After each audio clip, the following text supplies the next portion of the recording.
The role and guidance given by Comrade MB to the youth and student movement of our country is remarkable. Comrade MB will be remembered as an intellectual lighthouse of Indian communist movement and as a visionary communist leader. వేదిక అధ్యక్షులు మధు గారికి, వేదిక మీద ఉన్న పెద్దలకి, ముందు ఉన్నటువంటి మీ అందరికీ ధన్యవాదాలు. కేరళ ప్రజల తరఫున మీ అందరికి కూడా అభినందనలు తెలియజేస్తా ఉన్నాను. ఈ రోజున కామ్రేడ్ బసవపున్నయ్య గారి 108వ జయంతి పురస్కరించుకొని ఈ కార్యక్రమాన్ని పెట్టారు. కామ్రేడ్ ఎంబీ గారు ఈ దేశ కమ్యూనిస్టు యోధుడు. ఈ దేశంలో కమ్యూనిస్టు ఉద్యమానికి ఆద్యులైనటువంటి వాళ్ళలో ఒకరు. ఆయన తొలి పొలిట్ బ్యూరోలో నవరత్నాలు అని చెప్పే 9 మందిలో ఒకరు. భారత కమ్యూనిస్ట్ పార్టీ మార్క్సిస్ట్ వ్యవస్థాపక సభ్యుల్లో ఒకరు. ఆయన సిద్ధాంతవేత్త.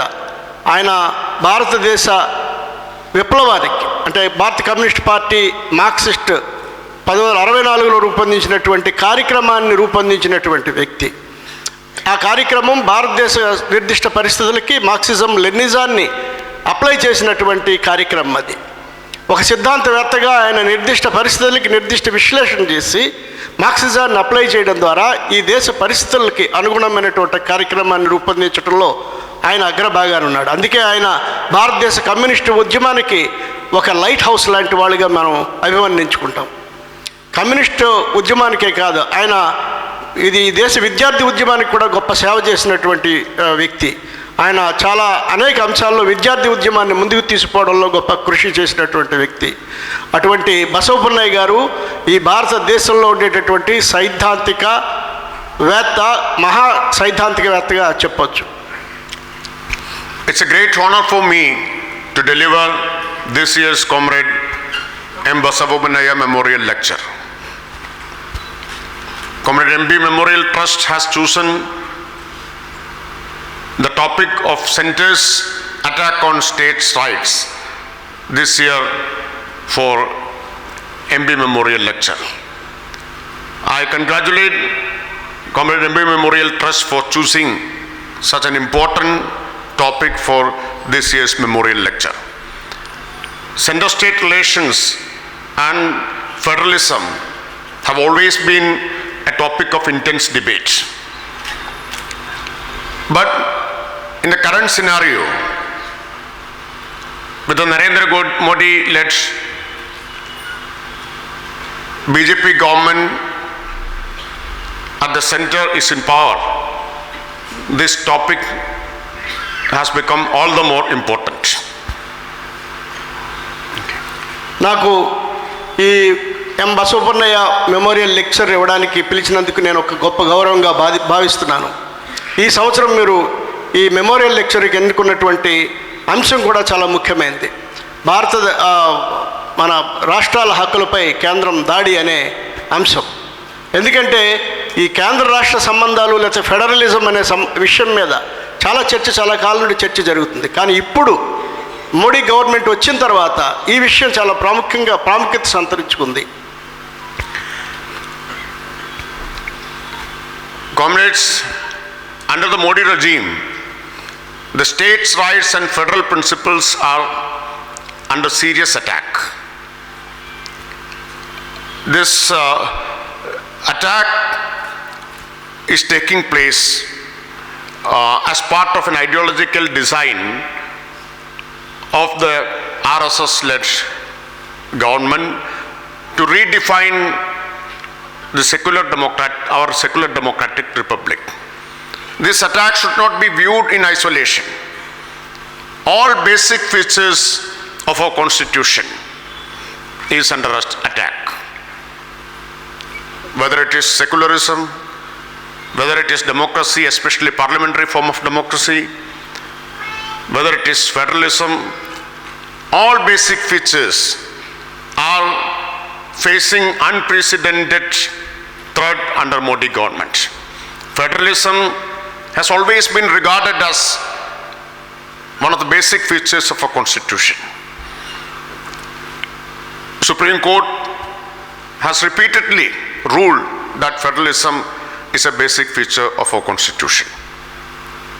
So the entire constitution is under attack, and all these basic features of constitution are under attack. Comrades, ఈ రోజున కేంద్ర ప్రభుత్వం రాష్ట్రాల హక్కుల మీద పెద్ద ఎత్తున దాడి చేస్తూ ఉంది. ఈ దాడి ఏదో ఒక విడిగా జరుగుతున్నటువంటి దాడి కాదు. భారతదేశంలో మొత్తం రాజ్యాంగం మీద జరుగుతున్నటువంటి దాడి భారతదేశ రిపబ్లిక్ని సమూలంగా మార్చివేసేటటువంటి ఒక్క కుట్రలో భాగంగా ఈ దాడి జరుగుతూ ఉంది. భారతదేశంలో ఉండేటటువంటి మన రాజ్యాంగంలో ఉండేటటువంటి మూల వ్యవస్థలన్నిటి మీద దాడి జరుగుతూ ఉంది. లౌకిక తత్వం మీద దాడి జరుగుతూ ఉంది, ప్రజాస్వామ్యం మీద దాడి జరుగుతూ ఉంది. అదేవిధంగా ఈ ఫెడరలిజం మీద, కేంద్ర రాష్ట్ర సంబంధాల్లో రాష్ట్రాల హక్కుల మీద కూడా దాడి జరుగుతూ ఉంది. రాష్ట్రాల హక్కుల మీద దాడి జరగటం అంటే భారతదేశ రాజ్యాంగం మీద దాడి జరగటం అనే విషయాన్ని మనం గమనించాలి. This Modi dispensation is led by corporate Manuvadi Hindutva campaign. Both these forces are against federalism. Both these forces want weaker state governments. They are against states' rights. The Manuvadi Hindutva forces wanted to redefine India as a theocratic, fascistic Hindu Rashtra based on Manusmriti. Golwalkar has defined this Hindu Rashtra in his infamous book, We or Our Nationhood Defined. But after independence, India was not defined according to Golwalkar's interpretation. India became a secular democratic country. But since then, these Manuvadi Hindutva forces led by RSS have been trying to redefine India on communal lines and to transform the country as a Manuvadi Hindu Rashtra. So they are against these federal principles,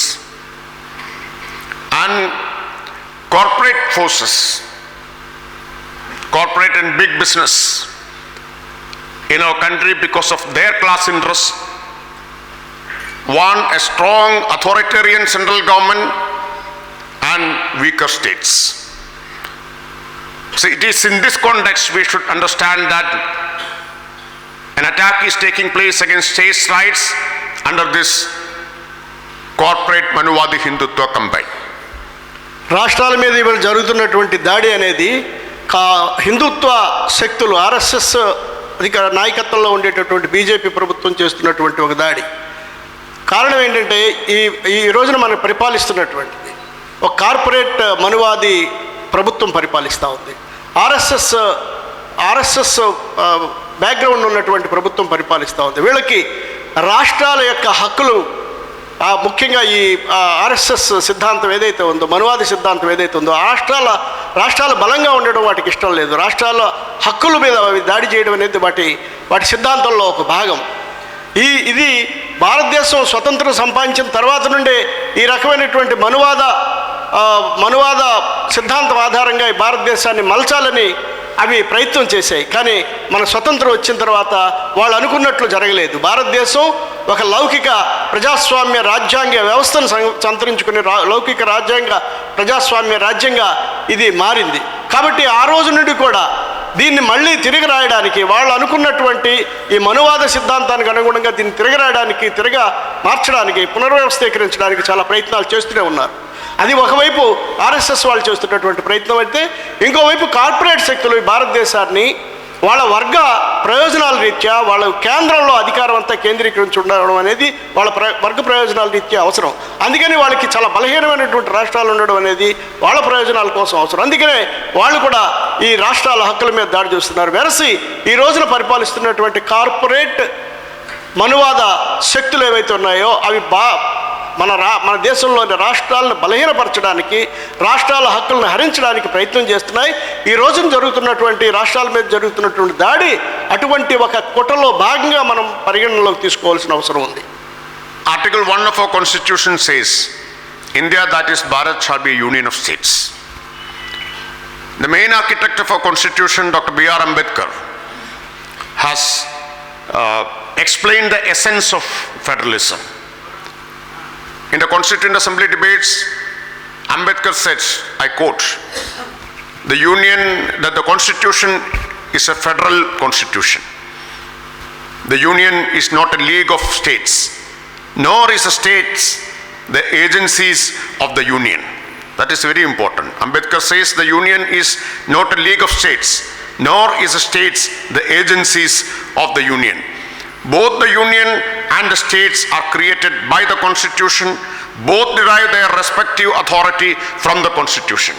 This clearly means that states are not merely the agencies of union.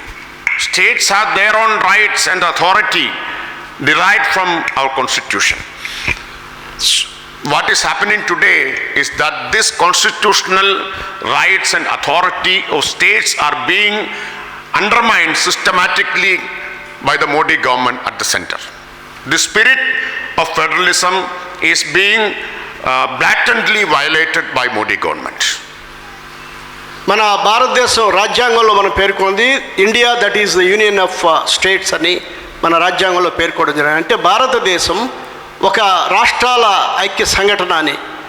అది అంబేద్కర్ రాజ్యాంగం రాసినప్పుడు చాలా స్పష్టంగా ఈ విషయాన్ని కూడా note చేశారు. అది ఆయన ఏం చెప్పాడంటే ఇది మన కాన్స్టిట్యూషన్ అనేది మన రాజ్యాంగం అనేది ఫెడరల్ రాజ్యాంగం. ఇందులో ఇది ఒక రాష్ట్రాల లీగ్ కాదు.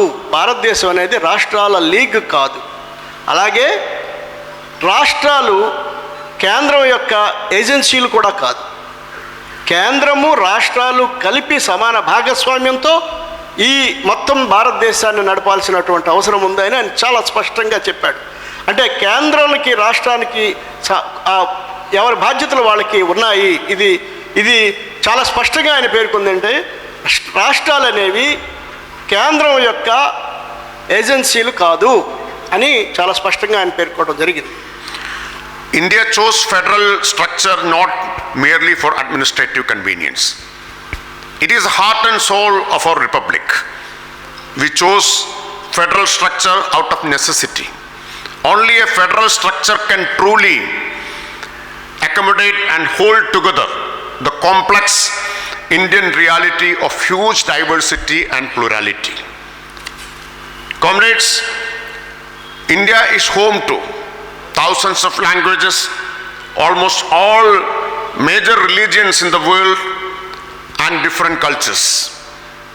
A modern nation was born out of this vast diversity, bringing together people of 600 odd princely states. There was no modern nation before 1947. India was divided into 600 odd princely states. The people belonging to these princely states were brought together. People belonging to various creeds, castes, religions and cultures were brought together, and the unifying factor was anti-colonial struggle.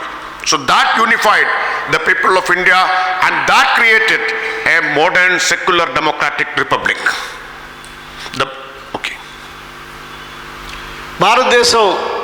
భారతదేశం ఉన్నటువంటి ఈ రాజ్యాంగ సూత్రం ఏదైతే ఉందో, అంబేద్కర్ రాసినటువంటి రాజ్యాంగ సూత్రం ఏదైతే ఉందో, దాని మీద ఇవాళ మోడీ ప్రభుత్వం దాడి చేస్తూ ఉంది. భారతదేశంలో ఈ ఫెడరల్ వ్యవస్థని ఎన్నుకోవటం అనేది ఏదో మన అడ్మినిస్ట్రేటివ్ అంటే పరిపాలనా సౌలభ్యం కోసం ఎన్నుకున్నది కాదు. భారతదేశ వాస్తవ పరిస్థితుల రీత్యా ఈ ఫెడరల్ స్టేట్ అనేది మనకి చాలా అవసరమైంది కాబట్టి ఎన్నుకోవడం జరిగింది. ఎందుకంటే భారతదేశం అనేక వేల భాషలు ఉన్నటువంటి దేశం. ప్రపంచంలో ఉన్న అన్ని మతాలు ఈ దేశంలో ఉన్నాయి. అనేక సంస్కృతులు ఉన్నాయి.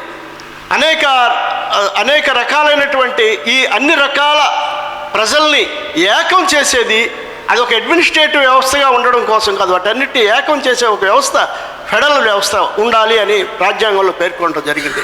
భారతదేశానికి స్వాతంత్రం వచ్చేటప్పటికి మనది ఒక దేశంగా లేదు. 600 పైన సంస్థానాలు ఇక్కడ ఉన్నాయి. ఈ 600 సంస్థానాలను ఒక చోట చేర్చి, అనేక వేల భాషలను ఒక చోట చేర్చి, అనేక మతాలను ఒక చోట చేర్చి, అనేక సంస్కృతులను ఒక చోట చేర్చి, వీటన్నిటినీ ఒకే చోట ఐక్యంగా ఉంచడానికి మనకి ఫెడరల్ వ్యవస్థ అవసరమైంది.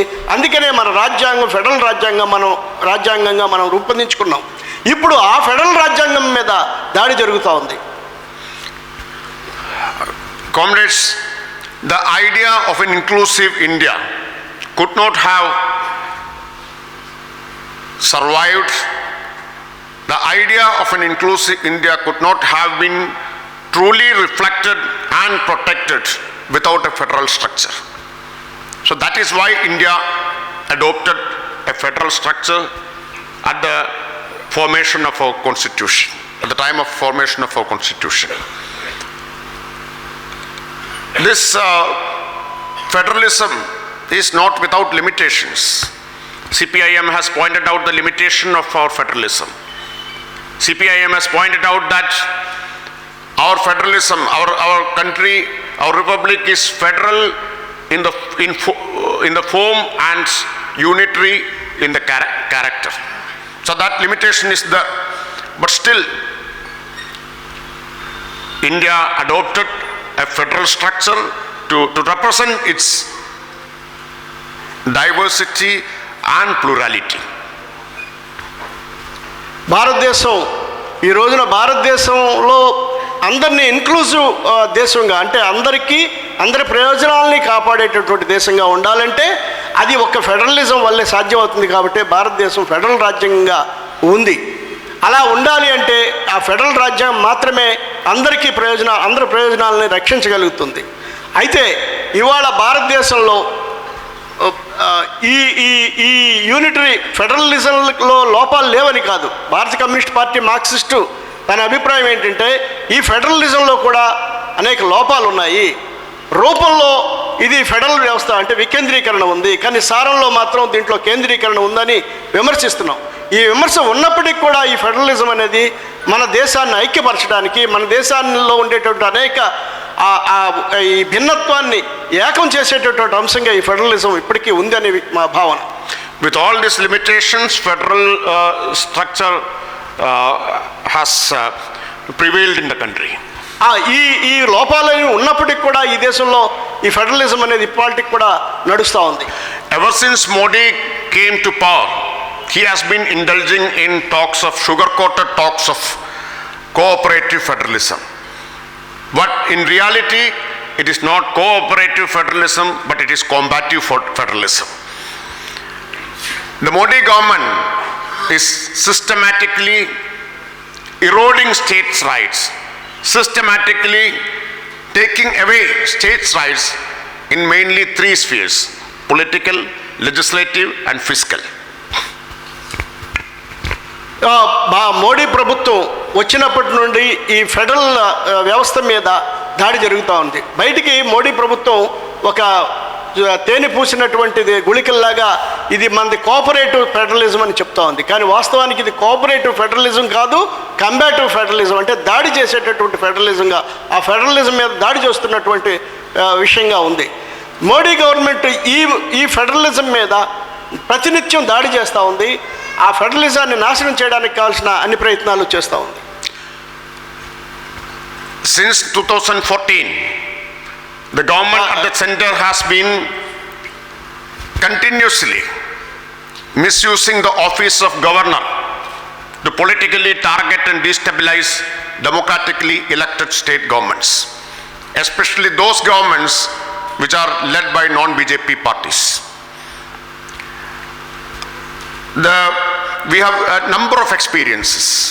I don't want to go into all details. We have seen in Maharashtra, we have seen in West Bengal, in Tamil Nadu, in Arunachal Pradesh, Goa, Karnataka, and recently in Kerala. So these are all examples of how the office of governor is being weaponized by the central government against non-BJP governments. Modi ప్రభుత్వం మూడు రంగాల్లో రాష్ట్రాల మీద దాడి జరుగుతుంది. ఒకటి రాజకీయంగా, రెండవది శాసనపరంగా, మూడవది ఆర్థికంగా. మోడీ ప్రభుత్వం అధికారంలోకి వచ్చిన తర్వాత గవర్నర్ వ్యవస్థను దుర్వినియోగపరచడం అనేది ఒక పరాకాష్ఠకు చేరింది. మనం అనేక రాష్ట్రాల్లో చూసాం గవర్నర్లను ఉపయోగించుకొని ఆ ప్రభుత్వాలను కూడగొట్టడంలో కానీ ఆ ప్రభుత్వాలను ఇబ్బంది పెట్టడంలో కానీ గవర్నర్లు ఏ విధంగా దుర్వినియోగం చేస్తుందో మహారాష్ట్రలో చూసాం, గోవాలో చూసాం, మణిపాల్లో చూసాం, కర్ణాటకలో చూసాం, ఇటీవల తమిళనాడులో చూసాం. ఇటీవల కాలంలో మనం ఆ కేరళలో కూడా ఈ రకంగా గవర్నర్లను ఉపయోగించుకొని ప్రభుత్వాలను ఇబ్బంది పెట్టేటటువంటి పరిస్థితి మనం చూస్తూ ఉన్నాం. Misusing certain discretionary space given by constitution to governors, they try to function as parallel power centers. They try to challenge and bypass elected state governments. Sometimes they do not give assent to bills passed by state legislatures. Recently this happened in Kerala. Before this happened in Tamil Nadu, in West Bengal, in Rajasthan. In many states, this is happening time and again. Article 200 has clearly specified the options for governors in the case of bills passed by state assemblies. Governor can either give an assent to the bills, or the governor can return the bills to the assembly, and if the assembly passes the bill again and send it to governor, he has no other option but to sign it, to give assent to it. And the third option is to send the bill to President of India. So these are the options given to the governors of various states by constitution. But now the governors are sitting on the bills passed by, indefinitely sitting on the bills passed by state assemblies. They won't give assent to the bill, they won't return the bill back to the assemblies, and they won't even send it to the President of India. They will simply sit on the bill. So there is no provision in the constitution to indefinitely sit on the bill and violate the collective will of the assembly, elected assembly, by passing the bill. The intention of the assembly is being violated by a nominated and appointed governor. This is an assault on democracy. గవర్నర్లు ఉపయోగించుకొని ఎన్నికైన రాష్ట్ర ప్రభుత్వాల మీద దాడి చేయడం అనేది ఇటీవల కాలంలో మనం అనేక రాష్ట్రాల్లో చూసాంరా. అలాగే ఆ లెజిస్లేషన్స్ వాళ్ళు ఏవైతే ఎన్నికైన రాష్ట్ర ప్రభుత్వాలు శాసనసభలో చేసినటువంటి ఆ చట్టాలని ముందుకు పోనివ్వకుండా ఆపినటువంటి ఘటనలు మనం కేరళలో చూసాం, తమిళనాడులో చూసాం, వెస్ట్ బెంగాల్లో, అలాగే రాజస్థాన్, ఇటువంటి రాష్ట్రాలన్నింటిలో కూడా చూస్తూ ఉన్నాం. రాజ్యాంగం గవర్నర్లకి కొన్ని అధికారాలు ఇచ్చింది. అది ఏమిటంటే ఏదైనా ఎన్నికైన రాష్ట్ర ప్రభుత్వం జారీ చేసినటువంటి బిల్లుని ఒకటి అది వెనక్కైనా పంపాలి, లేదా దాన్ని ఆమోదమైన తెలపాలి. మూడో ఆప్షన్ ఒకటి ఉంది. ఆ మూడో ఆప్షన్ ఏంటంటే అది రాష్ట్రపతికి పంపించడం. ఈ మూడు ఆప్షన్స్ మినహా గవర్నర్కి ఇంకొక అధికారాన్ని రాజ్యాంగం ఇవ్వలేదు. కానీ ఇవాళ చాలామంది గవర్నర్లు, చాలా రాష్ట్రాల్లో గవర్నర్లు ఏం చేస్తున్నట్టు ఈ మూడు ఆప్షన్లు కాకుండా ఏ బిల్లు అయితే వస్తుందో ఆ బిల్లుని అక్కడ పెట్టుకొని కూర్చుంటున్నారు. దాన్ని ఆమోదము తెలపరు, వెనక్కి పంపించరు, లేదా రాష్ట్రపతికి పంపించరు. ఇది ఒక రకంగా ఏదైతే గవర్నర్లకు ఇచ్చిన ఆప్షన్ ఉందో ఆ ఆప్షన్ను దుర్వినియోగం చేయటం, ప్రజాస్వామ్యం మీద దాడి చేయడం ప్రజాస్వామ్య వ్యతిరేకమైనటువంటి చర్యగా మనం భావించాలి. The governors appointed by BJP government at the center goes beyond the authority given to them by the Constitution of India. As chancellors of universities, the post of chancellor is not constitutional. It is given by the state assemblies.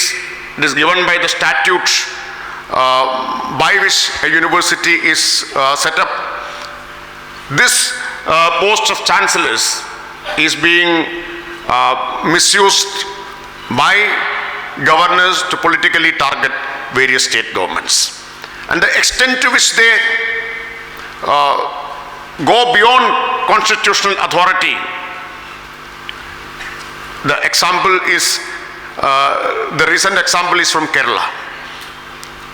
The Honorable Governor of Kerala explained the doctrine of pleasure in a peculiar way.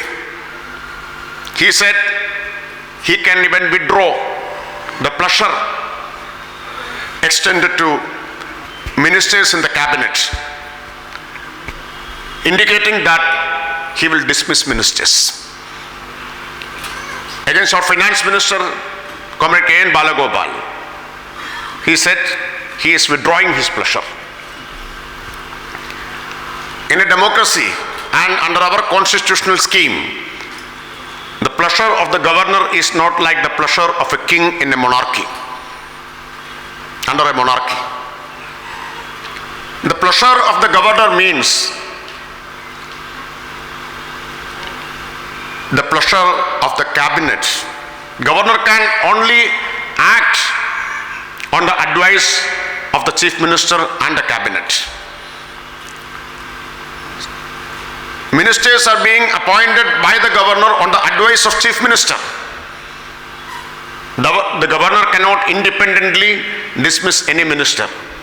The pleasure doctrine is only for the purpose of dropping a minister, only for the purpose of chief minister to drop a minister from the cabinet, from the council of ministers. And this was interpreted in this way, that governor threatens that he can dismiss a minister independently. వాస్తవానికి governor యొక్క అధికారాలు ఏమిటంటే రాష్ట్ర assembly ఏదైతే pass చేసిందో దాన్ని అమలు చేయటం మాత్రమే గవర్నర్కు ఉన్నటువంటి రాజ్యాంగం ఇచ్చినటువంటి అధికారం. దానికి మించి ఈ రోజున బీజేపీ గవర్నమెంట్లో బీజేపీ అపాయింట్ చేసినటువంటి గవర్నర్లు వాటికి మించి రాష్ట్ర ఎన్నికైనటువంటి ప్రభుత్వాల హక్కుల మీద దాడి చేసే పరిస్థితికి వచ్చాయి. ఉదాహరణకి ఇప్పుడు కేరళలో జరుగుతున్నటువంటి తతంగం మీరు చూస్తూ ఉన్నారు. ఆయన వైస్ ఛాన్సలర్లు అందరినీ రాజీనామా చేయాలని చెప్పాడు. వాస్తవానికి వైస్ ఛాన్సలర్లు ఆయన ఒక ఛాన్సలర్గా ఛాన్సలర్గా ఆయనకు అధికారం ఇచ్చింది రాష్ట్ర అసెంబ్లీలు ఇచ్చింది మినహా ఆయనకి సహజంగా వచ్చినటువంటి అధికారం కాదు. కానీ నేను రాష్ట్ర యూనివర్సిటీలన్నిటికీ ఛాన్సలర్గా ఉంటాను కాబట్టి నేను కావాల్సినటువంటి యాక్షన్ అంతా తీసుకుంటానని ఆయన ముందుకు వచ్చినటువంటి పరిస్థితి. అలాగే ఆయన ఒక ప్రకటన కూడా చేశాడు. ఒక గవర్నర్గా నాకు మంత్రుల్ని వెనక్కి పిలిచే లేదా మంత్రుల్ని తొలగించే అధికారం ఉంది అని ఇండికేషన్ వచ్చే విధంగా ఆయన చెప్పాడు. అంటే I have a pleasure to drop the ministers, అంటే నేను నా విచక్షణ కొద్దీ వాళ్ళని తొలగించవచ్చు అని చెప్పాడు. వాస్తవానికి అది రాజ్యాంగం అలా చెప్పలేదు. రాజ్యాంగం చెప్పింది ఏంటంటే ముఖ్యమంత్రి సిఫార్సు చేసినప్పుడు ఒక మంత్రిని తొలగించాలని కానీ ఒక మంత్రి రాజీనామా చేస్తే ఆయన ఆమోదించాలి, కానీ ముఖ్యమంత్రి సిఫార్సు చేసిన దాన్ని గవర్నర్ ఆమోదించాలి. ఆయనకి స్వతంత్రమైన హక్కు ఏమీ లేదు, అధికారం లేదు. కానీ దానికి ఒక వక్రభాష్యం చెప్పి నాకే అధికారం ఉందనే పద్ధతిలో ఈ గవర్నరు ఇవాళ కేరళ గవర్నర్ చెప్తున్నటువంటి విషయాన్ని మనం చూస్తూ ఉన్నాం. అందుకని ఆర్థిక మంత్రి బాలకృష్ణన్ గారు చెప్పారు, బాలగోపాల్ గారు చెప్పారు, మీకు మీ అధికారం మీరు తొలగిస్తే తొలగిపోయేటటువంటి పరిస్థితి నాకేం లేదని చెప్పి. అందుకని అలా ఈ బీజేపీ ప్రభుత్వం ఎవరైతే గవర్నర్ నియమించిందో వీళ్ళు ఛాన్సలర్గా ఉండే అధికారాన్ని ఉపయోగించుకొని చాలా రాష్ట్ర ప్రభుత్వాలని ఇబ్బందులు పెడుతున్నటువంటి పరిస్థితి కూడా ఉంది. కానీ ఆ అధికారం ఆయనకి స్వతంత్రంగా వచ్చింది కాదు, రాష్ట్ర శాసనసభలు ఇచ్చిన అధికారం అనే విషయాన్ని వాళ్ళు మర్చిపోతూ ఉన్నారు. Doctor Ambedkar has clearly stated in Constituent Assembly debates that the governor has no function to perform, no function at all. This is the words of Dr. Ambedkar. He said the governor has certain duties to perform, and he emphasized the difference between functions and duties. But governors are going beyond that constitutional mandate. That is why the CPIM has always taken a position that if at all the post of the office of governor is required, the governor should be appointed in consultation with the chief minister of the state concerned. That is why the CPIM has taken such a position. The chief minister of the state concerned should give a panel of 3 eminent persons, and from among them, one person has to be chosen in consultation with the Chief Minister of the state concerned. That is the position taken by the CPIM. I would like to request regional parties that the experience which non-BJP state governments are facing today will be faced by all governments led by regional parties. All non-BJP governments will be targeted through the office of governor. The governors will be used as a political weapon against state governments. So don't be under the illusion that certain friendship with BJP will protect them. We have the experience how BJP has handled regional parties who had allied with them.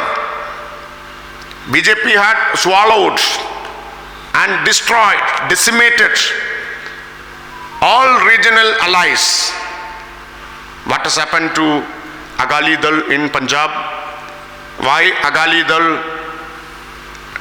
severed their ties with BJP? What happened to Shiv Sena in Maharashtra? There are many examples.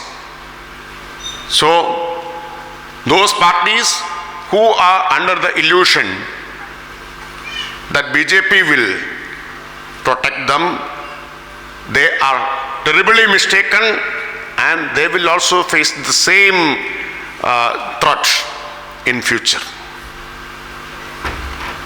Ambedkar గారు governor యొక్క విధుల గురించి చాలా స్పష్టంగా చెప్పారు. ఆయన రాజ్యాంగంలో స్పష్టంగా పేర్కొంది ఏంటంటే గవర్నర్కి ఏ పని లేదు, ఆయనకి విధులు మాత్రం కొన్ని ఉన్నాయి. విధులకి పనులకి మధ్య తేడా ఏమిటో ఆయన చాలా స్పష్టంగా పేర్కొన్నాడు. అందుకని ఆయన గవర్నమెంట్ చెప్పిన కొన్ని విధులను నిర్వహించడం మాత్రమే గవర్నర్ చేయాల్సినటువంటి, ప్రభుత్వం చెప్పినటువంటి విధులు నిర్వహించడం మాత్రమే గవర్నర్ చేయాలి. కాబట్టి గవర్నర్ని రాష్ట్ర ప్రభుత్వాలతో సంప్రదించి నియమించాలని భారత కమ్యూనిస్ట్ పార్టీ మార్క్సిస్ట్ చెప్తా ఉంది. ఒక 3 సభ్యుల ప్యానెల్ని మీరు ముందుకు తీసుకురండి, అందులో రాష్ట్ర ప్రభుత్వానికి రాష్ట్ర ముఖ్యమంత్రిని సంప్రదించి ఆ 3లో ఒకళ్ళని ఆ రాష్ట్ర గవర్నర్గా మీరు నియమించండి. అది కేంద్రానికి చేస్తున్నటువంటి, ఇంతకుముందు నుండి సిపిఎం డిమాండ్ చేస్తున్నటువంటి విషయం. ఈ విషయంలో నేను ఈ ప్రాంతీయ పార్టీలకు ఒక విషయం చెప్పదలుచుకున్నాను.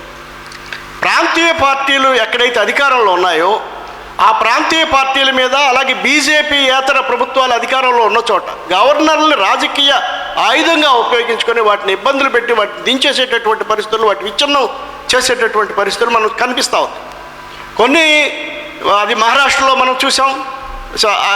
శివసేన ఎలా దెబ్బతీయడానికి ప్రయత్నం చేశారు అంటే, ఇలా దెబ్బతీయడానికి ప్రయత్నం చేసేటప్పుడు కొంతమంది ప్రాంతీయ పార్టీ నాయకులు ఏమనుకుంటున్నారంటే మేము బీజేపీతో స్నేహం చేయడం ద్వారా మేము రక్షణ పొందుతామని అనుకుంటున్నారు. ఎక్కడా కూడా బీజేపీతో స్నేహం చేయడం వల్ల రక్షణ పొందలేదని ఈ కాలంలో మనకి రుజువు అవుతా ఉంది. మహారాష్ట్రలో శివసేన స్నేహం చేసింది, దాన్ని దెబ్బతీసే పరిస్థితి వచ్చినప్పుడు అది బయటకు వచ్చింది. అలాగే అకాలీదళ్ళు బీజేపీతో స్నేహం చేసింది, దాన్ని దెబ్బతీసి నాశనం చేసే పరిస్థితి వచ్చినప్పుడు అది బయటకు వచ్చింది. ఇటువంటి ఉదాహరణలు చాలా రాష్ట్రాల్లో మనకు ఉన్నాయి. అందుకని ప్రాంతీయ పార్టీలు ఒక విషయాన్ని గుర్తించాలని నేను వాళ్ళకి కోరుతున్నాను. ఏమిటంటే బీజేపీతో స్నేహం చేయడం ద్వారా వాటి దాడుల నుండి రక్షించుకున్నాం అనేది ఒక భ్రమ. ఆ విషయాన్ని ఈ ప్రాంతీయ పార్టీలు గుర్తించాలి. Secondly, the BJP-led government at the center is unleashing an attack against the legislative and administrative rights of states. The BJP government, we have seen how they have passed 3 farm laws in parliament. Agriculture is in the state list. Despite that, without any consultation with the state governments, they brought 3 farm bills for the corporatization of Indian agriculture. And those bills were passed in parliament, in Lok Sabha with their brute majority, and in Rajya Sabha. violating all parliamentary procedures and rules by the abuse of parliament. They bulldozed these 3 farm bills in both houses of parliament. We have seen how agriculture, which is in the state list, is being the legislative powers of the state is being taken away by the center. We have also seen how the state of Jammu and Kashmir was divided into 3 union territories, that also violating all parliamentary procedures and rules. The state of Indian federalism is reflected in the fact that the number of states have been reduced under BJP government and the number of union territories have increased. So this shows the state of Indian federalism. We have seen how the union government, the central government, is usurping the powers of state in the sphere of education. The new education policy is aimed at centralization of powers.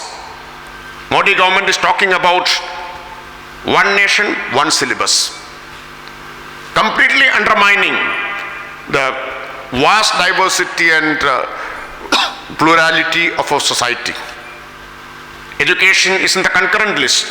Despite that, they dictate terms, impose a sort of artificial homogeneity in education, in the sphere of education. We have also seen amendments to UAPA and National Investigation Agency Act. Law and order is in the state domain. It's a state's right. Despite that, they have brought amendments which encroach into state's authority. These agencies are being allowed to freely operate in states without the knowledge of state governments. And recently we have seen how the union government has, in blatant violation of federal spirit, set up a cooperative department at the center. Cooperative sector is in the state list, is completely in the state's domain. Even Supreme Court had to intervene and remind that this is a state subject. And the cooperative department is headed by Mr. Amit Shah. The intention is very clear. No need of any explanation or elaboration. Now they are going to target lakhs of crore rupees deposited in cooperative banks. After being written off more than 11.5 lakh crore rupees given as loans to corporates. Recently in Parliament, a reply was given that since Modi government came to power, 11.5 lakh crore worth loans by public sector banks have been written off, and the major beneficiaries are corporate sector. Now the money in cooperative banks are going to be targeted. And we have also seen how the union government has proposed amendments to IAS cadre rules of 1954. According to this amendment, the states will have to forego their right to dissent, consent, or to deny consent for the handover of civil servants for central deputation. Now states enjoy that right to deny consent for the handover of civil servants for central deputation. According to this amendment, state will lose that right. And if there is dispute between center and states, center's decision will prevail. 7 states opposed, but I wonder Andhra was not among that 7 states. Rajasthan, Chhattisgarh, West Bengal, Kerala, Maharashtra, Jharkhand, and Telangana. 7 states oppose this move by the center, which is blatantly against states' rights. Modi ప్రభుత్వం రాష్ట్రాల యొక్క శాసనాధికారాల మీద కూడా దాడి చేస్తూ ఉంది. ఇప్పటివరకు మనం చెప్పుకుంది రాజకీయ అధికారాల మీద దాడి చేస్తూ ఉందని, ఇప్పుడు శాసనాధికారాల మీద ఎలా దాడి చేస్తూ ఉందో మనం అనేక ఉదాహరణల ద్వారా చెప్పుకోవచ్చు. మొట్టమొదటిది 3 వ్యవసాయ చట్టాలను తీసుకొచ్చింది మోడీ ప్రభుత్వం. వ్యవసాయం అనేది రాష్ట్రాల యొక్క పరిధిలో ఉన్నటువంటి అంశం. దాని మీద కేంద్రంలో ఒక చట్టం తీసుకొచ్చింది. ఆ చట్టం కూడా అత్యంత అప్రజాస్వామికంగా తీసుకొచ్చింది. లోక్సభలో దానికి ఉన్న మెజారిటీ ద్వారా ఒక నిరంకుశమైనటువంటి మెజారిటీతో అది నెగ్గించుకుంటే బిల్లుని, రాజ్యసభలో దానికి మెజారిటీ లేకపోయినా మొత్తం ఒక అప్రజాస్వామికమైన పద్ధతిలో రాజ్యసభను దుర్వినియోగం చేసి దాన్ని నెగ్గించుకొని ముందుకు తీసుకొచ్చినటువంటి విషయం మనకు తెలుసు. భారతదేశ వ్యవసాయ రంగాన్ని దివాళా ఎత్తించడం కోసం ఆ 3 వ్యవసాయ చట్టాలు తీసుకొచ్చిన విషయం కూడా మనకు తెలుసు. ఇది ఒక అంశం. రెండవది నూతన విద్యా విధానం. విద్య అనేది ఉమ్మడి అంశం, కేంద్ర రాష్ట్ర ఇద్దరికి సంబంధించినటువంటి అంశం. కానీ నూతన విద్యా విధానం ప్రకారం మొత్తం విద్యా వ్యవస్థ అంతా కూడా కేంద్రం దగ్గర ఒకే దగ్గర కేంద్రీకరించబడుతుంది. ఒకే దేశం ఒకే పాఠ్య ప్రణాళిక అనే పద్ధతిలో పాఠ్య ప్రణాళికల మీద వాటి ఆధిపత్యాన్ని వహించేదానికి అది తీసుకొస్తానటువంటి పరిస్థితి ఉంది. ఇక 3వ అంశం మనం చూస్తూ ఉన్నాం. ఐఏఎస్ అధికారులను ఏ విధంగా అంటే కేంద్ర ప్రభుత్వం కనుక ఒక ఐఏఎస్ అధికారిని నాకు కావాలి అని రాష్ట్రం నుండి అడిగితే ఇంతకుముందు ఉన్నటువంటి అవకాశం ఏంటంటే రాష్ట్రాలు దాన్ని నిరాకరించవచ్చు. నేను ఈ ఐఏఎస్ అధికారిని నేను ఇవ్వను అని నిరాకరించవచ్చు. ఇప్పుడు అలా నిరాకరించుకోవడానికి వీలు లేకుండా దాన్ని సవరణ చేసింది. ఇద్దరి మధ్య ఒక ఐఏఎస్ అధికారిని పంపించాలా వద్దా అని ఒక డిస్ప్యూట్ వస్తే కేంద్ర రాష్ట్రాల మధ్య అంతిమంగా కేంద్రానికి అధికారం ఉందని తీసుకొచ్చినటువంటి పరిస్థితి ఉంది. ఈ రకంగా రాష్ట్రాల యొక్క అధికారాల మీద ఒక్కొక్కటి దాడి చేస్తూ ఉంది. దీన్ని 7 రాష్ట్రాలు వ్యతిరేకించినాయి. ఐఏఎస్ అధికారులని అటు బదిలీ చేస్తే మేము ఊరుకోమని చెప్పేదాని మీద 7 రాష్ట్రాలు వ్యతిరేకించినాయి. కానీ మన ఆంధ్రప్రదేశ్ వ్యతిరేకించినట్టు లేదు. ఆ 7 రాష్ట్రాల్లో ఆంధ్రప్రదేశ్ లేదు. ఇలా ఒక్కొక్క అంశం మీద భారతదేశంలో ఉండేటటువంటి ఈ ఫెడరల్ రాజ్యాంగం ప్రకారం రాష్ట్రాలకు ఉన్నటువంటి హక్కులు ఏవైతే ఉన్నాయో ఆ హక్కులను ఒక్కొక్క దాని మీద దాడి చేస్తున్నటువంటి పరిస్థితి మనం చూస్తూ ఉన్నాం. And the third gravest onslaught against states' rights is taking place in the sphere of fiscal rights. In India, historically, devolution of resources from the center to states was taking place through 2 instruments, Planning Commission and Finance Commission. Immediately after Modi government came to power, Planning Commission was dissolved. Then the entire power of devolution of resources was vested with Finance Commission.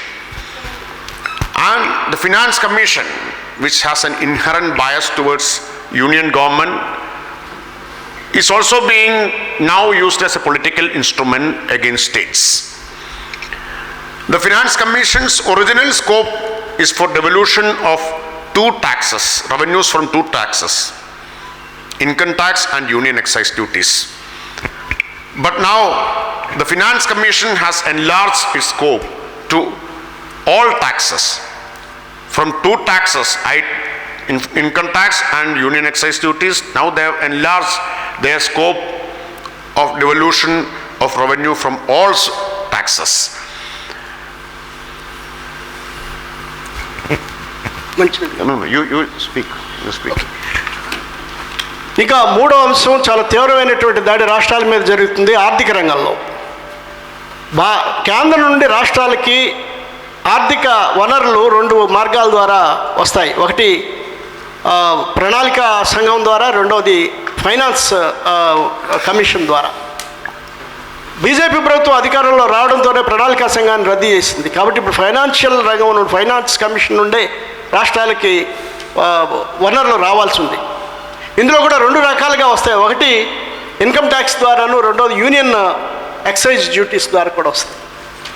దీనికి తోడు ఇప్పుడు అన్ని అంశాలని union government కేంద్ర ప్రభుత్వం ఈ tax సిస్టమ్ని తన ఇతర అంశాల్లో కూడా చొరబడి మొత్తం ట్యాక్స్ పన్నుల ద్వారా వచ్చే అన్ని ఆదాయాలను కూడా తన దగ్గర కేంద్రీకరించుకునేటటువంటి పరిస్థితి ఈరోజు కల్పించింది. Okay. With the passing of GST, Goods and Services Tax,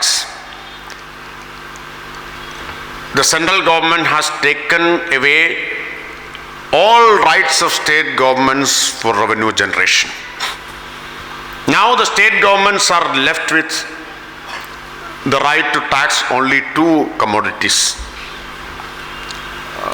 petroleum and alcohol. These are the only two commodities left for state governments to impose any tax. State governments have been literally robbed of their right to generate revenue by the union government, and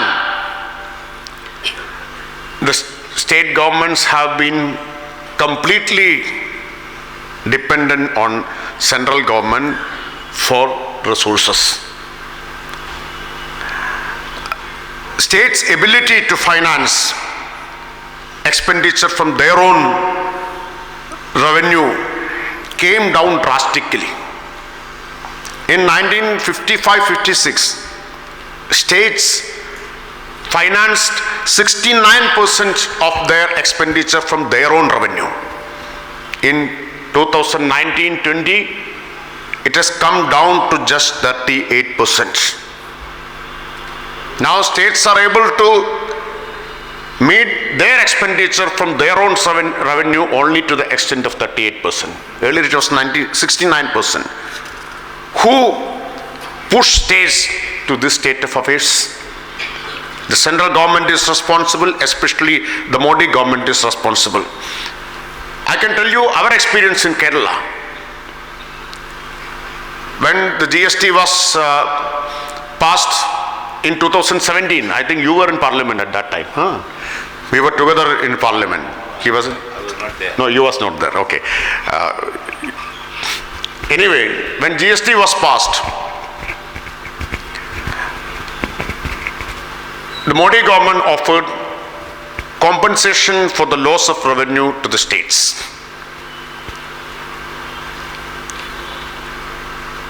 From 1st July 2022 onwards, that compensation has been stopped. Our state, Kerala, will face a loss of rupees 10,000 crores on this First quarter.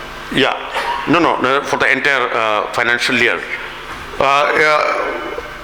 There will be a loss of 10,000 crores in terms of compensation. And further, the union government has reduced revenue deficit grant. Loss for Kerala due to revenue deficit grant is 6,717 crores. Further, the union government and the finance commission has changed their norms and criteria for devolution of resources from the center, and on account of that, the loss estimated to Kerala is 12,800 crores. Because earlier, according to 13th Finance Commission's recommendations, Kerala's share in the devolution of central revenue, tax revenue, was 2.5%. Now it has been reduced to 1.925%. And the loss on account of that is 12,800 crores. Remember, loss due to drastic reduction in revenue deficit grant is 6,717. Loss due to GST compensation is 10,000. And loss due to reduction in tax devolution is 12,800 crores. More than that, around 30,000 crores. Around 30,000 crores. When the worst flood of 2018 happened, the loss estimated was the same amount, 30,000 crores. The Modi government is imposing a huge loss on Kerala, similar to the loss happened due to the worst natural calamity. This is not due to natural calamity, this was imposed by Modi government.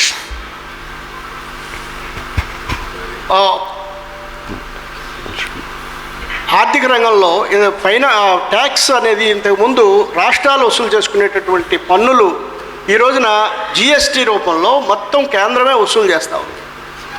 GST రూపంలో కేంద్రం అన్ని రకాల పన్నులు వసూలు చేస్తుండడం వల్ల ఇవాళ రాష్ట్రాలకి మిగిలిపోయిన పన్నులు వసూలు చేయగలిగే రెండే రంగాలు మిగిలినవి. ఒకటి మద్యం, రెండు పెట్రోల్.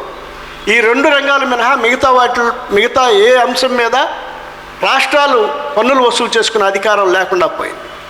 దానివల్ల రాష్ట్రాల యొక్క హక్కు, ఆ పన్నులు వసూలు చేసుకుని ఖర్చు పెట్టే హక్కు హరించుకుపోయింది.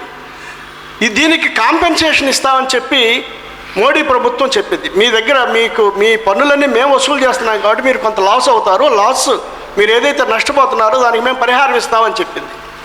2021 నుండి ఆ పరిహారం కూడా ఏమో అని ఇప్పుడు ఎత్తేసింది. దానివల్ల రాష్ట్రాల యొక్క ఆర్థిక పరిస్థితులన్నీ కూడా, ఆర్థిక అవసరాలన్నీ కూడా హరించుకుపోయి, రిసోర్సెస్ అన్నీ హరించుకుపోయి మొత్తం కేంద్రం మీద ఆధారపడాల్సినటువంటి పరిస్థితి ఇవాళ ఏర్పడింది. మా రాష్ట్రం, కేరళ రాష్ట్రాన్ని కనుక చూసుకుంటే పన్నుల రూపంలో మేము 10,000 కోట్ల రూపాయలు ఈ సంవత్సరం, ఈ ఆర్థిక సంవత్సరంలో నష్టపోయాం.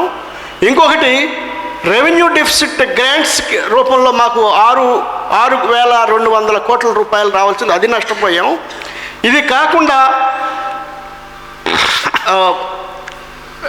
ట్యాక్స్ డివల్యూషన్ అనేది ఇంతకుముందు 2.5% ఉండేది, ఇప్పుడు 1.9% వచ్చింది. దానివల్ల ఒక 12,800 కోట్ల రూపాయలు నష్టపోయాం. మొత్తం కలుపుకుంటే 30,000 కోట్ల పైన మేము మా కేరళ రాష్ట్రం నష్టపోయింది. ఈ నష్టం ఎంత? మొన్న కేరళలో పెద్ద ప్రకృతి వైపరీత్యం వచ్చి, వరదలు వచ్చి పెద్ద నష్టం సంభవించింది. ఆ నష్టం 30,000 కోట్ల రూపాయల పైన ఉంది. అంటే ఒక ప్రకృతి వైపరీత్యం వల్ల అంత పెద్ద నష్టం జరిగితే అది ప్రకృతి వైపరీత్యం వల్ల వచ్చిన నష్టం. ఇదేమో మానవ కల్పితమైనటువంటి బీజేపీ ప్రభుత్వం మా మీద కల్పించినటువంటి ఈ నష్టం. ఇంత నష్టం కల్పిస్తోంది. ఇది ఆర్థిక హక్కులన్నీ కూడా కేంద్రం దగ్గర కేంద్రీకరించుకోవడం వల్ల వచ్చినటువంటి పరిస్థితి. 60% of total government expenditure in the country is incurred by state governments together. Only 40% is met by central government. And special excise duties are not to be shared with the states. 18 lakh crores were mobilized by the central government through additional excise duty and special excise duty on petroleum products. And this is not to be shared with the states. So this is the way, this is a deceptive way the central government is behaving. On the one hand, Modi is talking about cooperative federalism, and on the other hand, Modi government is blatantly betraying state governments. మొత్తం భారతదేశంలో ప్రభుత్వాలు ఖర్చు చేసేటటువంటి ఖర్చులో 60% రాష్ట్ర ప్రభుత్వాలు ఖర్చు చేస్తూ ఉన్నాయి, 40% మాత్రమే కేంద్ర ప్రభుత్వం ఖర్చు చేస్తూ ఉంది. విద్య మీద 85% రాష్ట్ర ప్రభుత్వాలు ఖర్చు చేస్తుంటే కేవలం 15% మాత్రమే కేంద్ర ప్రభుత్వం ఖర్చు చేస్తూ ఉంది. అలాగే హెల్త్ విషయంలో 82% రాష్ట్ర ప్రభుత్వాలు ఖర్చు చేస్తూ ఉన్నాయి, మిగిలింది కేంద్ర ప్రభుత్వం ఖర్చు చేస్తూ ఉంది. అంటే ఖర్చు విషయంలో రాష్ట్ర ప్రభుత్వాలే అత్యధికంగా ఖర్చు చేస్తుంటే ఆదాయం మాత్రం రాష్ట్ర ప్రభుత్వాలకి 30% మాత్రమే వస్తాం. ఇది భారతదేశంలో ఉన్నటువంటి కేంద్ర రాష్ట్ర సంబంధాలకు ఉన్నటువంటి పరిస్థితి. ఇప్పుడు కేంద్ర ప్రభుత్వం, మోడీ ప్రభుత్వం ఇటీవల కాలంలో నేను కోఆపరేటివ్ ఫెడరలిజం అనే పేరు చెప్పి నేను 42% నిధుల్ని రాష్ట్రాలకి నేను ఇస్తున్నాను అని చెప్పేయడంతో కార్పొరేట్ మీడియా అంతా గొప్పగా ఆకాశానికి ఎత్తింది. కానీ వాస్తవం ఏమిటి? వాస్తవం దానికి భిన్నంగా ఉంది. వాళ్ళు ఇచ్చే 42% కేంద్రానికి వచ్చేటటువంటి రాష్ట్రాలతో పంచుకోగలిగే ఆదాయంలో ఇచ్చేటటువంటి 42%. రాష్ట్రాలతో పంచుకోలేని అవసరం లేనటువంటి పన్నులేమో కేంద్ర ప్రభుత్వం రోజు రోజుకి పెంచుతూ ఉంది. రాష్ట్రాలతో పంచుకోవలసినటువంటి పన్నులను తగ్గిస్తూ ఉంది. దానివల్ల 42% కూడా తగ్గిపోతూ ఉంది. మా కేరళలో గత 10 సంవత్సరాలుగా మా జీడిపి ఒక స్తబ్దతకి వచ్చేసింది. ఈ మొత్తం చూసుకున్నప్పుడు ఒక ఉదాహరణ, అంటే కేంద్రం రాష్ట్రాలకు ఎలా మోసం చేస్తూ ఉందో చెప్పుకోవడానికి ఒక ఉదాహరణ, పెట్రోలియం ఉత్పత్తుల మీద ఈ ఇటీవల కాలంలో కేంద్రం పన్నులు పెంచింది. ఆ పన్నులు ఏమిటంటే additional taxes and special excise duties, additional excise duty, special excise డ్యూటీలు. ఈ రెండు కూడా రాష్ట్రాలతో పంచుకోవాల్సిన అవసరం లేదు. ఒక బేసిక్ ఎక్సైజ్ డ్యూటీ మాత్రమే రాష్ట్రాలతో పంచుకోవాల్సింది, అది పెంచలేదు. ఈ రెండు మాత్రం 18 లక్షల కోట్ల రూపాయలు పెంచారు. అంటే ఈ 18 లక్షల కోట్ల రూపాయలు కేంద్రం వద్ద ఉంటుంది, రాష్ట్రాలతో పంచుకోవాల్సిన అవసరం లేదు. రాష్ట్రాలతో పంచుకోవాల్సిన పన్నేమో పెంచకుండా ఉంటున్నారు. ఈ రకంగా మోసం చేస్తూ దీన్ని కోఆపరేటివ్ ఫెడరలిజం అనేటటువంటి పేరు పెట్టడం అనేది దుర్మార్గమైనటువంటి విషయం.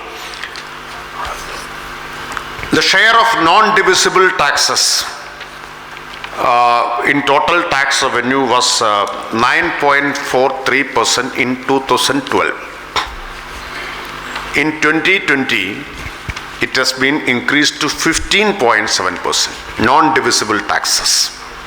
So under Modi government, the share of non-divisible taxes in the total revenue was 9.43% in 2012. Okay. Now, under Modi government, it has been increased, and by 2020, it has increased to 15.47%. So this shows the deceptive way in which Modi government is behaving. Further, the Modi government has significantly reduced corporate taxes.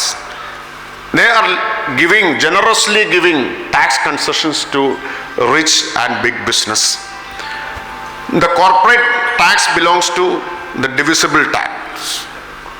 Corporate tax revenue is to be shared with the states. And what has happened? The Modi government has reduced corporate tax rate from 30% to 22%. Who will ultimately lose? States will lose. And there are tax concessions. On an average, every year, tax concessions will amount to 5 lakh crore. 5 lakh crore. Again, the states will lose due to these tax concessions. And now Modi is talking about freebies. And Election Commission is demanding that political parties, when they release their manifesto, they should also mention how they are going to implement schemes, how they will find resources for that. Modi is time and again targeting the freebies. What is this freebies? Subsidies for the poor and welfare schemes for the poor. Now it is being targeted by the this Modi government. So these subsidies and welfare schemes for the poor is ridiculed as freebies, and tax concessions to the corporate are described as incentives. So this is the hypocrisy of this government. Modi ప్రభుత్వం వచ్చిన తర్వాత రాష్ట్రాలతో పంచుకోవాల్సినటువంటి ఆదాయం క్రమంగా తగ్గుతూ వచ్చింది. 2012వ సంవత్సరంలో రాష్ట్రాలతో పంచుకోదగ్గ పన్ను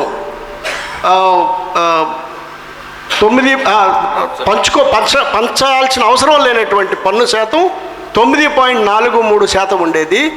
ఇప్పుడు 2020 నాటికి అది 15.10% పెరిగింది. అంటే రాష్ట్రాలతో పంచుకోవాల్సిన అవసరం లేనటువంటి పన్నుని పెంచడం ద్వారా దాని ఆదాయాన్ని పెంచుకుంటుంది, రాష్ట్రాల ఆదాయాన్ని తగ్గించేస్తూ ఉంది. ఇంకోవైపు కార్పొరేట్ ట్యాక్స్ రాష్ట్రాలకి అది కార్పొరేట్ ట్యాక్స్ రాష్ట్రాలకు వస్తుంది. కాబట్టి రాష్ట్రాలకు వచ్చే కార్పొరేట్ ట్యాక్స్ని 30% నుండి 20%కి తగ్గించింది. ఇంకోవైపు ఒక 5 లక్షల రూపాయలు అంటే కార్పొరేట్ ట్యాక్స్ని 5 లక్షల కోట్ల రూపాయల కన్సెషన్స్ ఇచ్చింది అదనంగా. ఈ కన్సెషన్స్ అన్నీ కూడా ఒకవైపు 5 లక్షల కోట్ల కన్సెషన్ ఇచ్చి ఇవాళ మోడీ ప్రభుత్వం ఉచితాల గురించి మాట్లాడుతోంది. ఉచితాలు ఇవ్వకూడదు, అది డైరెక్ట్గా మోడీ ప్రభుత్వం చెప్పకపోయినా ఎన్నికల కమిషన్ ద్వారా చెప్పిస్తూ ఉంది. మీరు ఉచితాలు వాగ్దానం చేస్తే ఏ రంగంలో ఉచితాలు ఇస్తారు, ఎంత ఇస్తారు, ఎక్కడి నుండి తెచ్చిస్తారు మీరు చెప్పండి అని ఎన్నికల కమిషన్ నిలదీస్తూ ఉంది. అంటే ఏమిటి ఉచితాలంటే పేదలకు ఇచ్చే సబ్సిడీలు, పేదలకు ఇచ్చే కొన్ని సంస్కరణలు, వాళ్ళకి ఇచ్చేటటువంటి ఈ స్కీములు ఇట్లాంటివి. అంటే పేదలకు ఇచ్చేవేమో ఉచితాలు, కార్పొరేట్కి ఇచ్చేటటువంటి 5 లక్షల కోట్ల రూపాయలు అది ట్యాక్స్ కన్సెషన్. అది వాళ్ళకేమి పెద్ద చర్చనీయాంశం కానిటువంటి పరిస్థితి ఉంది. ఇది మోడీ ప్రభుత్వం యొక్క స్వరూపం. Centrally sponsored schemes are another weapon against the states' rights. The central government is using centrally sponsored schemes to take away states' rights. There are 131 centrally sponsored schemes. CSS, centrally sponsored schemes. All these schemes are one-size-fits-all schemes. It is prepared by the central government, not taking into consideration the reality of various states. For states like Kerala, most of the centrally sponsored schemes and their norms are impractical to implement. And the state's share in the form of matching grant to these centrally sponsored schemes ranges between 25% to 40%. That means 25 to 40% of these centrally sponsored schemes have to be met by state governments. Why? The question is, why there are centrally sponsored schemes on an item in the state list? Many of these centrally sponsored schemes are on items which are included in the state list. Why there is a CSS on an item in the state list? The second question is, why state share should be spent on an item in the union list?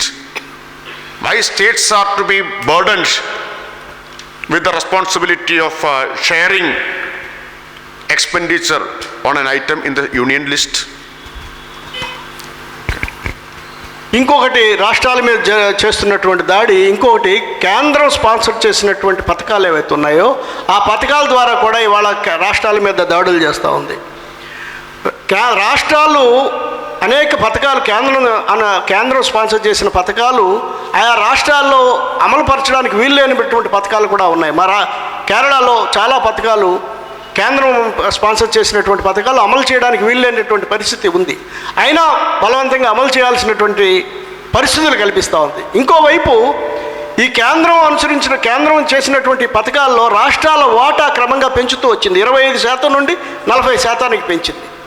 అంటే పథకమేమో కేంద్రం ప్రవేశపెడుతుంది, రాష్ట్రమేమో దానికి డబ్బులు కట్టాల్సినటువంటి పరిస్థితి వస్తూ ఉంది. ఎందుకు ఒక రాష్ట్రానికి అవసరం లేని స్కీమ్ నువ్వు ఎందుకు పెట్టాలి, దానికి రాష్ట్రం నుండి డబ్బులు ఎందుకు కట్టించాలి అనేది ఒక మొదటి ప్రశ్న.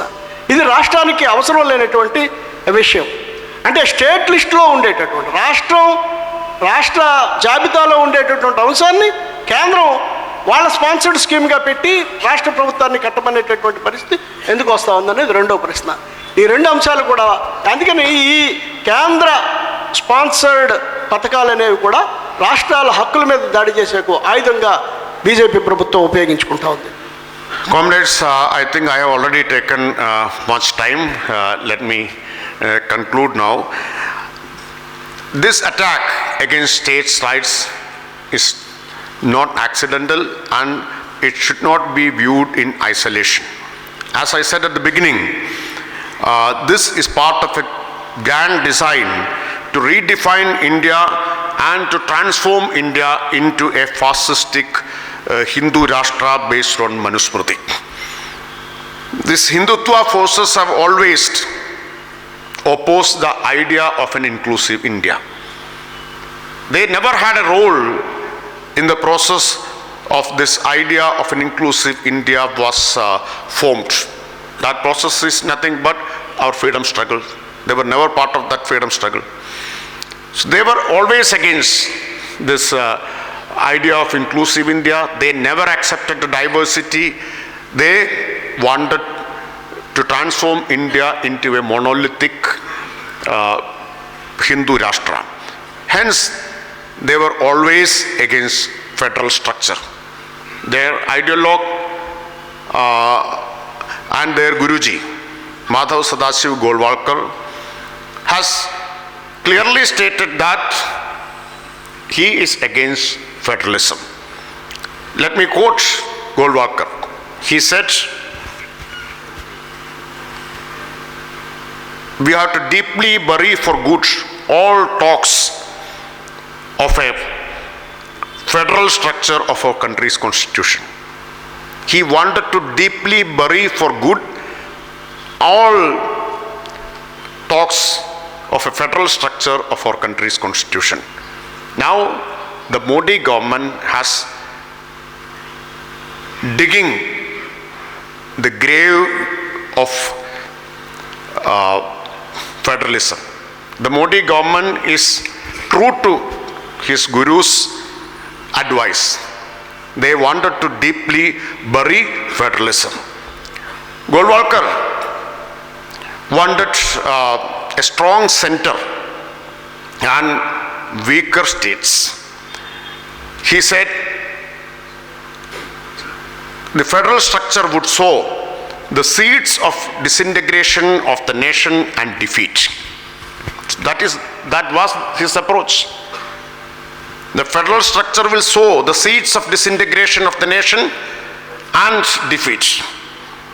And he wanted to re-examine and redraft the constitution so as to establish a unitary form of government.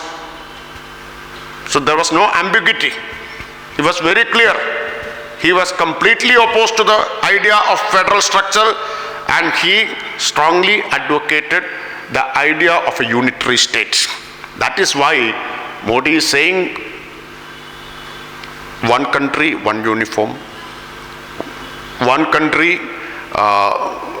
one nation, one uniform, one nation, one market, one tax. Corporates are happy. They also don't want these barriers of state governments.